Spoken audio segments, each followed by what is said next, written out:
Teman-teman, kali ini saya akan kembali lagi membahas mengenai kabar terbaru dari Timnas Indonesia. Nah, mungkin kali ini saya akan berbeda ya dari konten sebelumnya.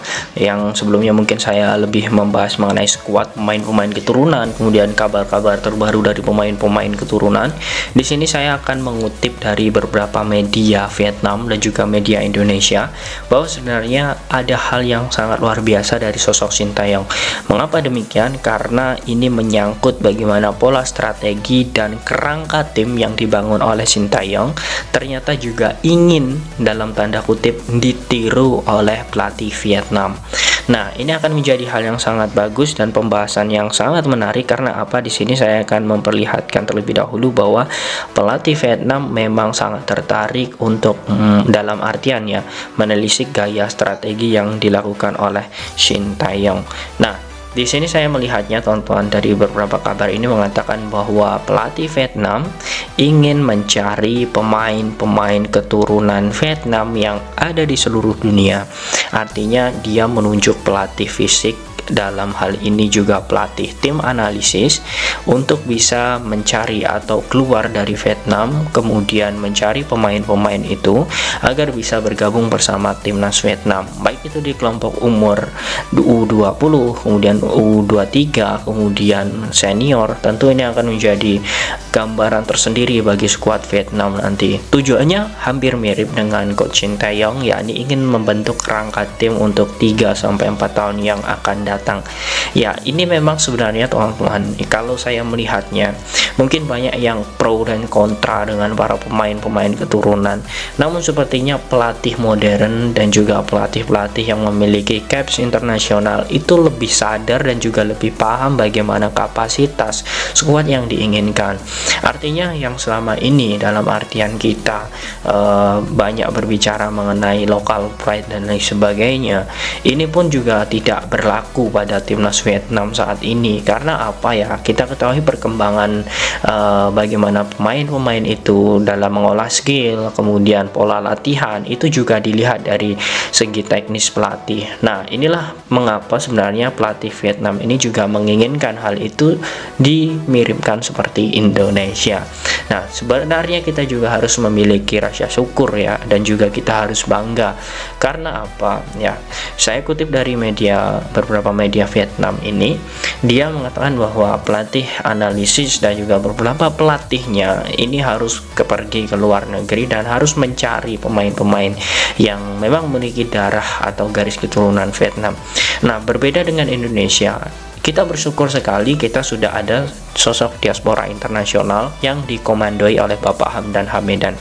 Dia sekarang bekerja di Kemenpora, tidak lagi di PSSI. Artinya memang jangkauan diaspora yang dibangun oleh Bapak Hamdan Hamedan ini bukan hanya fokus kepada sepak bola saja, tetapi untuk bidang-bidang olahraga lain. Namun yang jelas ini adalah rasa syukur kita atau rasa bangga kita karena dari manajemen administratif ya, Timnas Indonesia dan juga Menpora itu sudah membentuk diaspora untuk bisa membagi tim dan juga bekerjasama dengan kedubes-kedubes yang ada di luar negeri, kemudian mencari data pemain-pemain yang memiliki potensi untuk membela Timnas Indonesia, sehingga untuk jangka kedepannya Timnas Indonesia lebih mudah untuk bisa mendapatkan pemain-pemain keturunan.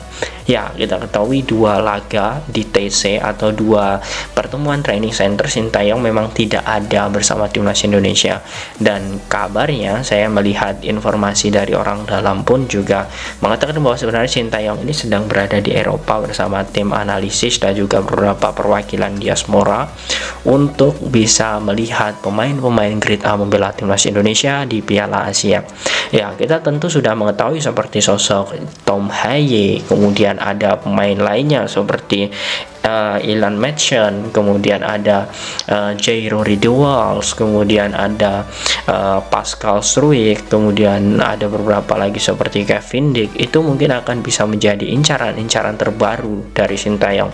Dan kabar yang selanjutnya adalah sosok pemain berusia 23 tahun yang memang saat ini menjadi incaran oleh PSSI dan juga Sintayong, yakni Jay Ides, yang dikabarkan oleh media Skotlandia dia ingin sekali segera berusaha membela Indonesia dan pihak Indonesia sedang mendekati dirinya.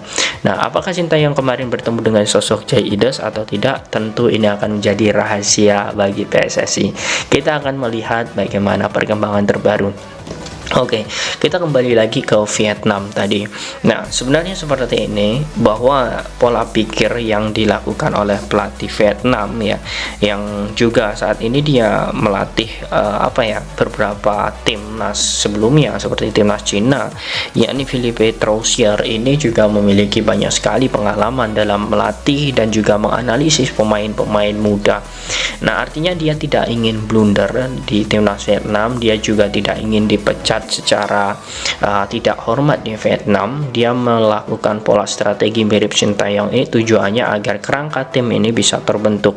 Ya, banyak sekali saya melihat dari kabar-kabar terbaru dari pemain-pemain Vietnam yang memang menolak untuk abroad ya, artinya untuk bermain di luar negeri itu sangat minim atau sangat kurang sekali pemain-pemain Vietnam. Bahkan yang kabar terbaru yakni Nguyen Quang Hai yang saat ini bermain bersama Pau FC di Liga 2 Prancis harus pulang lagi ke Vietnam karena dirinya merasa kurang bisa beradaptasi.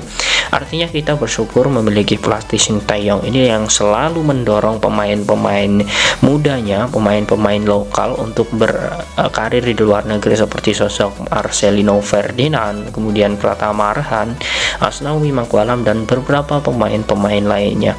Nah, ini akan menjadi hal yang sangat bagus karena kita lebih dulu, dalam artian semenjak ditinggal oleh Park Hang-seo, timnas Vietnam ini sepertinya seperti di masa transisi dan seolah kembali lagi ke fase awal. Artinya ini akan menjadi kesempatan bagi Indonesia. Setidaknya Indonesia bisa menjuarai Piala AFF, kemudian bisa bersaing di Asia. Itu nanti akan membuat Indonesia sebagai bahan percontohan bagi negara-negara Asia Tenggara. Nah, itu poin pertama, dan juga itu menjadi pembahasan yang menurut saya antara perbandingan antara Vietnam dan juga Indonesia.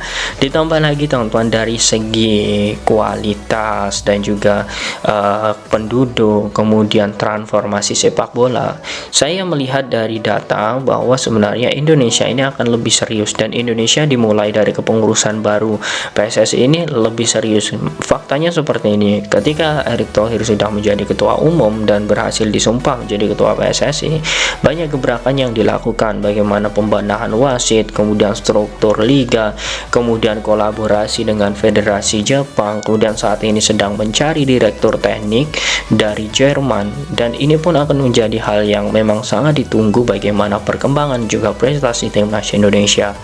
Ini tidak main-main teman-teman, dan walaupun sebenarnya Liga Vietnam sudah terlebih dahulu menggunakan VAR dan Indonesia direncanakan akan mulai pada bulan November nanti menggunakan VAR atau di tahun 2024 nanti bulan 2, artinya memang ini akan menjadi hal yang sangat kita tunggu gebrakan dari PSSI, apakah dengan liga yang berkualitas nanti akan bisa mengalahkan liga-liga yang ada di Asia Tenggara. Karena kita ketahui bahwa liga kita saat ini jauh berada tertinggal di bawah Thailand, Malaysia dan juga Vietnam. Nah, inilah yang teman-teman yang harus diperbaiki, dan menurut saya dengan pola yang dilakukan Sintayong untuk memperbaiki timnas di kelompok umur dengan mempercepat pemain keturunan, memperbanyak pemain keturunan, kemudian strategi pola itu memiliki daya campur antara pemain keturunan dan juga pemain lokal, itu sah-sah saja. Karena apa? Pemain-pemain keturunan ini juga memiliki hak yang sama, dan seperti yang kita ketahui pelatih Vietnam saja mengakui bahwa sebenarnya itu sangat perlu. Karena apa? Bermain bola itu bukan hanya bagaimana mengendalikan individu, tapi kerjasama dan pengalaman serta kualitas di atas rata-rata. Nah, itulah teman-teman yang diharapkan dan dibutuhkan oleh semua pihak, bahwa sebenarnya Indonesia jika berkaca pada pola strategi Sintayong, kita harus bersyukur bahwa kita memiliki pelatih yang hebat, pelatih yang kelas dunia, dan bisa mengantarkan Indonesia lolos ke Piala Asia. Dan harapannya dengan kontrak Sintayong yang akan habis pada bulan 2 2024 nanti, ini akan diharapkan bisa diperpanjang oleh PSSI. Nah, bagaimana menurut kalian teman-teman dengan relasi dan juga referensi ini? Apakah kalian yakin Sintayong mampu untuk bisa mengangkat prestasi timnas kedepannya? Silahkan kalian tulis di kolom komentar.